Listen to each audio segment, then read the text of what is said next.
আসসালামু আলাইকুম ওয়া রাহমাতুল্লাহি ওয়া বারাকাতুহু। সম্মানিত দর্শক, রাষ্ট্রপতি জনাব শাহাবুদ্দিন চুপ্পুর সঙ্গে আমাদের প্রধান উপদেষ্টা ডক্টর মোহাম্মদ ইউনূসের যে মনস্তাত্ত্বিক দূরত্ব এবং সেই দূরত্বের ভয়াবহতা সম্পর্কে আমরা কমবেশি সবাই জানি। তাদের মধ্যে কি হয়েছে সেটা আমরা জানি না। আপাতদৃষ্টিতে আমরা যেটা দেখলাম সেটা হলো যে জুলাই, আগস্ট গণঅভ্যুত্থানের পর যখন ডক্টর মোহাম্মদ ইউনূস সরকারের অভিষেক হলো, সেক্ষেত্রে শাহাবুদ্দিন চুপ্পু তিনি সরকারের অনুগত রাষ্ট্রপতি রূপে তিনি সকলের শপথ বাক্য পাঠ করালেন এবং যতটা অপমানিত হওয়া যায়, যতটা লাঞ্ছিত হওয়া যায়, ঠিক ততটা অপমানিত লাঞ্ছিত হয়ে তিনি অনেকগুলো বিষয় মুখ বুজে সহ্য করলেন। বিভিন্ন দূতাবাস থেকে তার ছবি সরিয়ে ফেলা হলো, তাকে বঙ্গভবন থেকে বের করার জন্য মবের সৃষ্টি করা হলো, অকথ্য অশ্লীল অশ্রাব্য ভাষায় তাকে গালাগাল দেওয়া হলো এবং তিনি চুপ থাকলেন। এরপর যেটা হলো যে তিনি বিদেশে যেতে চাইলেন। তাকে তো বিদেশে যেতে দেওয়া হলোই না, বরং বিদেশ থেকে রাষ্ট্রপতির বরাবরে যে কয়েকটি চিঠি এসেছিল, সেই চিঠিগুলো তাকে হস্তান্তর করা হয়নি। তার প্রেস এবং মিডিয়া দেখার জন্য বাংলাদেশের যে রাষ্ট্রীয় কালচার আছে, সেই কালচার অনুযায়ী সেই যে কোনো ঘটনা, অর্থাৎ একজন রাষ্ট্রদূত যাবেন, তার নিকট দেখা করবেন, বঙ্গভবনে যারা যাবেন, সেই বিষয়গুলো সংবাদ মাধ্যমে জানানোর জন্য রাষ্ট্রপতির একটা প্রেস উইংস ছিল। এটাকে উইথড্র করে নিয়ে যাওয়া হয়েছে, ফলে আসলে উনি ওখানে কার্যত গৃহবন্দী অবস্থায় আছেন। এই জিনিসগুলো কেন হলো, কি কারণে হলো এবং রাষ্ট্রপতি চুপ্পুর দোষ কি? আওয়ামী লীগ জমানাতে তাকে নিয়োগ দেওয়া হয়েছিল এবং তিনি মনে প্রাণে একজন আওয়ামী লীগের। শেখ হাসিনার প্রতি তার আনুগত্য সীমাহীন। তো এটা তো সবাই জানে। তাই যদি হতো তাহলে জুলাই আগস্ট বিপ্লবের পরে সবাইকে পরিবর্তন করা হলো, রাষ্ট্রপতিকেও তো আসলে পরিবর্তন করে দেওয়া উচিত ছিল। কিন্তু সেটা যখন করা হলো না, সেই ক্ষেত্রে রাষ্ট্রপতিকে যদি আপনি পদে রাখেন, তাহলে ব্যক্তি জনাব শাহাবুদ্দিন চুপ্পু নয়, রাষ্ট্রপতি, গণপ্রজাতন্ত্রী বাংলাদেশ সরকারের রাষ্ট্রপতির যে প্রাপ্য সম্মান এবং মর্যাদা, এটা দিতে জাতি হিসেবে যদি আমরা কার্পণ্য করি, তাহলে আমাদের পুরো শাসনতান্ত্রিক ব্যবস্থাতে যে বদনজির তৈরি হলো, এটি আগামীতে চলতে থাকবে। সেই কাজটি ডক্টর মোহাম্মদ ইউনূসের জমানাতে প্রবলভাবে হলো। রাষ্ট্রীয় যখন প্রোটোকল প্রদর্শন করা হয়, সেখানে রাষ্ট্রপতি ১ নম্বর ব্যক্তি। তিনি মঞ্চে উঠবেন, বাকি সবাই থাকবেন। এবং এখন যদি প্রধান উপদেষ্টা বলা হয়, তাহলে এটার অন্তর্নিহিত সত্য কী? প্রধান উপদেষ্টা মানে রাষ্ট্রপতিকে যিনি উপদেশ প্রদান করবেন। তো রাষ্ট্রপতিকে যিনি উপদেশ প্রদান করবেন, উপদেষ্টা, তিনি তো আসলে রাষ্ট্রপতির চেয়ে বড় হন না। এবং আমাদের দেশে যে সরকার ব্যবস্থা, পার্লামেন্টারি ফর্ম অফ গভর্নমেন্ট, এখানে প্রধানমন্ত্রী সরকারের এক্সিকিউটিভ প্রধান। কিন্তু তা সত্ত্বেও তিনি যখন বিদেশে যাবেন, বিদেশ থেকে এসে রাষ্ট্রপতির সঙ্গে দেখা করবেন এবং আরও রাষ্ট্রের যে সকল প্রোটোকল রয়েছে, যেমন ধরুন দুর্নীতি দমন commission, auditor general office, supreme court, তারা স্বাভাবিকভাবেই একটা বাৎসরিক বিভিন্ন উপলক্ষে রাষ্ট্রপতির সঙ্গে দেখা করেন এবং একটা প্রতিবেদন দাখিল করেন। তো এই কাজগুলো ছাড়াও রাষ্ট্রপতি পদাধিকার বলে বাংলাদেশের সকল বিশ্ববিদ্যালয়গুলোর চ্যান্সেলর। ফলে সেই সকল বিশ্ববিদ্যালয়ের যে সমাবর্তন অনুষ্ঠান, সেখানে তাকে দাওয়াত করা হয় এবং তিনি নিজে যান, অথবা সমাবর্তনে কে অতিথি হবেন সেটা অনেক ক্ষেত্রে তিনি বলে দেন, অথবা তিনি অপারগতা প্রকাশ করলে বিশ্ববিদ্যালয়ের যে সিন্ডিকেট রয়েছে তারা অন্য কাউকে প্রধান অতিথি হিসেবে সেখানে বরণ করে নেন। কিন্তু এখানে প্রথম অগ্রাধিকার হলো রাষ্ট্রপতির।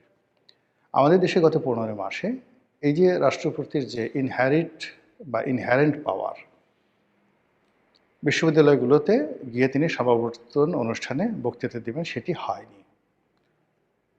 দ্বিতীয়ত হলো যে সামরিক বাহিনীর অনেকগুলো অনুষ্ঠান থাকে, সেই অনুষ্ঠানের কিছু অনুষ্ঠানের নামই আছে রাষ্ট্রপতির কুচকাওয়াজ অনুষ্ঠান। তো যেখানে রাষ্ট্রপতির কুচকাওয়াজ অনুষ্ঠান হবে সেখানে রাষ্ট্রপতি প্রধান অতিথি থাকবেন, তিনি উপস্থিত হবেন, এটাই স্বাভাবিক। এ সকল অনুষ্ঠানে রাষ্ট্রপতিকে যেতে দেওয়া হয়নি, বাধা তৈরি করা হয়েছে। আমাদের দেশে প্রতি বছর 16ই ডিসেম্বর তারিখে যে ন্যাশনাল প্যারেড গ্রাউন্ডে সকল বাহিনীগুলোর প্যারেড প্রদর্শন করা হয়, সেখানেও রাষ্ট্রপতি প্রধান অতিথি থাকেন, তিনি সালাম গ্রহণ করেন। গত 2 বছরে সেটি করা হয়নি। সবাই ধরে নিয়েছেন যে ডক্টর মোহাম্মদ ইউনূস তিনি রাষ্ট্রপতির এই কর্তৃত্ব মানতে চান না। ইউনূস সাহেব মঞ্চে বসে থাকবেন বা মঞ্চে উঠতে পারবেন না, তিনি দর্শক সারিতে বসে থাকবেন আর মঞ্চে দাঁড়িয়ে সালাম গ্রহণ করবেন রাষ্ট্রপতি। এটা দেখতে ডক্টর মোহাম্মদ ইউনূসের জন্য ভীষণ রকম বিরক্তিকর।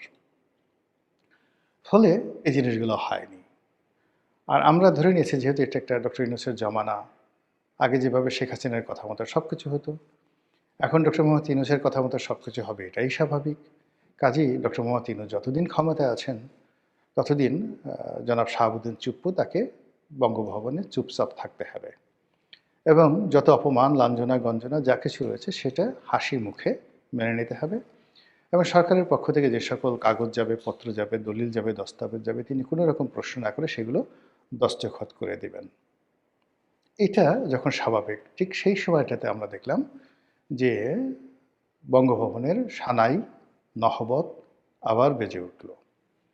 বঙ্গভবনের যে আলোক উজ্জ্বল যে বর্ণচ্ছটা, সেটা আবার নতুনভাবে যাকে বলা হয় সারা বাংলাদেশে আভা বিতরণ করল।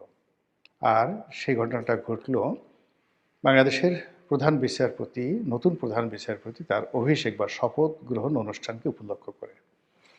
আপনারা জানেন যে আমাদের দেশের প্রধান বিচারপতি অত্যন্ত গুরুত্বপূর্ণ ব্যক্তি। আর এইবার যিনি প্রধান বিচারপতি হয়েছেন তিনি আরও অনেক কারণে গুরুত্বপূর্ণ। তার একটা বর্ণাঢ্য ক্যারিয়ার আছে এবং তার বাবা বাংলাদেশের খুব নামকরা একজন বিচারপতি ছিলেন, জাস্টিস আব্দুর রহমান চৌধুরী। আমার সৌভাগ্য হয়েছিল তার সঙ্গে অনেক দিন একত্রে কাজ করার। আমাদের একটা সাংস্কৃতিক সংগঠন আছে, মানে আমি আগে খুব অ্যাক্টিভ ছিলাম, এখন অতটা অ্যাক্টিভ নেই, কিন্তু যখন আমি কলেজে পড়তাম তখন সেই সংগঠনটির সঙ্গে আমি খুব যাকে বলা হয় ওতপ্রোতভাবে জড়িত ছিলাম বিশ্ববিদ্যালয় জীবন পর্যন্ত, টানা 6-7 বছর। সেই সংগঠনটির নাম হলো তমুদ্দুন মজলিস। তো জাস্টিস আব্দুর রহমান চৌধুরী তিনি এই তমুদ্দুন মজলিসের একজন মেন্টর ছিলেন। আর তিনি যখন ছাত্র ছিলেন তখন সেই 50-এর দশকে প্রিন্সিপাল আবুল কাসিমের জমানাতে তিনি আমারই মতো একজন কর্মী ছিলেন তমুদ্দুন মজলিসের, এবং সেই কথা বলে তিনি গর্ব অনুভব করতেন। তো তার আছে বর্ণাঢ্য রাজনৈতিক অভিজ্ঞতা, মানে বর্তমান যিনি প্রধান বিচারপতি তার বাবার আব্দুর রহমান চৌধুরীর বর্ণাঢ্য রাজনৈতিক অভিজ্ঞতা। তিনি আইনজীবী হিসেবে খুবই প্রমিনেন্ট ছিলেন, বিচারপতি রূপে খুবই প্রমিনেন্ট ছিলেন, এবং সবচেয়ে বড় কথা হলো তিনি একজন ভাষা সৈনিক ছিলেন। 52 ভাষা আন্দোলনের একজন অগ্রগামী নেতা ছিলেন এবং ওই সময়টাতে সম্ভবত তিনি ডাকসুরও নেতা ছিলেন। খুব উঁচু বংশের লোক, গায়ের রং, চেহারা সুরত দেখলেই আপনার কাছে মনে হবে যে এরা আমাদের মতো অর্ডিনারি বাঙালি নন।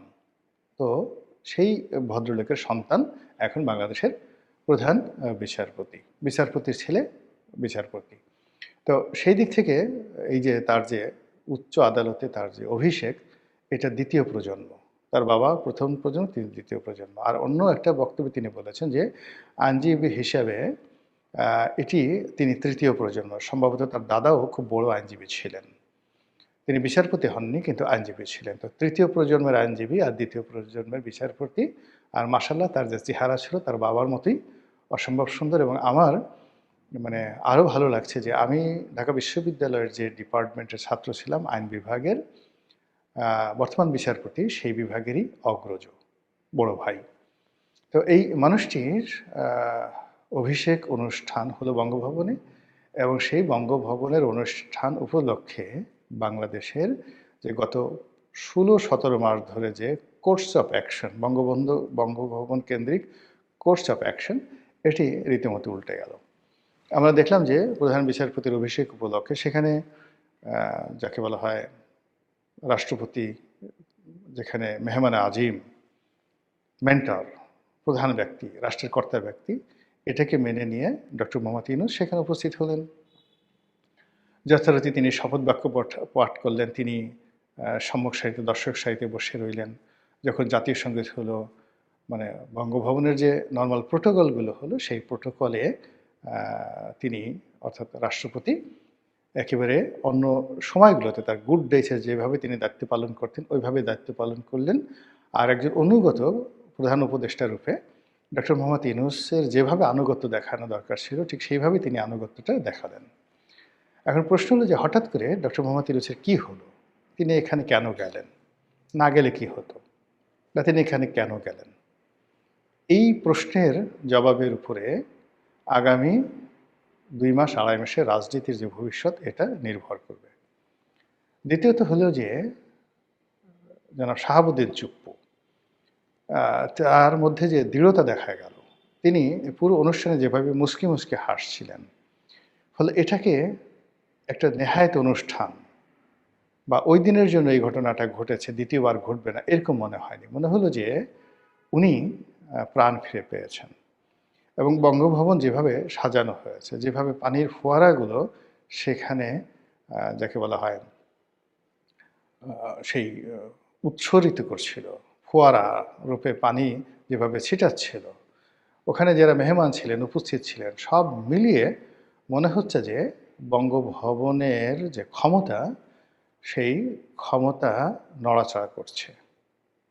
বঙ্গভবনের ক্ষমতা নতুনভাবে বিকশিত হচ্ছে এবং বঙ্গভবনে যারা কর্তা ব্যক্তি রয়েছেন তাদের সকলের মানচিত্র, চোখের মানচিত্র, মুখের মানচিত্র, অভিব্যক্তি সব কিছুর মধ্যে একটা নতুন আভা আমি দেখতে পেয়েছি সেই অনুষ্ঠানে। যারা সামরিক কর্মকর্তা ছিলেন, বেসামরিক কর্মকর্তা ছিলেন, যারা আর্দারলি ছিলেন, মিডিয়াতে বা মানে ভিডিওতে যে তাদের যে বডি ল্যাঙ্গুয়েজ আমি দেখেছি, মনে হচ্ছে যে তাদের মধ্যে নতুন একটা সাড়া পড়ে গেছে। হঠাৎ করে এটা কেন হলো? এটা কি তারেক রহমান সাহেবের বাংলাদেশে আসার কারণে? এটি কি একটা নতুন গণতন্ত্রের যে অভিযাত্রা সেটির কারণে? সামনে একটা ইলেকশন আসছে, সেই ইলেকশনের পরেও প্রথা অনুযায়ী রাষ্ট্রপতি আরও কিছুদিন থাকবেন এবং ইলেকশনের যেদিন মানে নতুন সরকার শপথ নেবে সেদিনই ডক্টর মোহাম্মদ ইউনূসের ক্ষমতা শেষ, এই কারণে? নাকি অন্য কিছু, যা কিনা আরও গভীর, যা কিনা আরও সুদূর প্রসারী? আল্লাহই ভবিষ্যৎ ভালো জানেন। আমাদের জন্য যেটি ভালো সেটিই যেন হয়। আসসালামু আলাইকুম ওয়া রাহমাতুল্লাহি ওয়া বারাকাতুহু।